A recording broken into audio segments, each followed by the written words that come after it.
రాత్రి 11:45 భీమాశక్తి గ్రామం నుండి కొంచెం దూరంలో ఉన్న క్లాక్ టవర్ వద్ద గాలి గట్టిగా వీస్తుంది.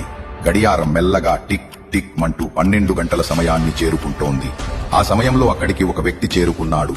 Police officer Ramesh Naidu. తన చేతిలో టార్చ్, జేబులో పిస్టల్. అతని హృదయం మాత్రం గట్టిగా కొడుతోంది. అకస్మాత్తుగా టవర్ పై నుంచి ఒక వింత శబ్దం వినిపించింది. Tick tick.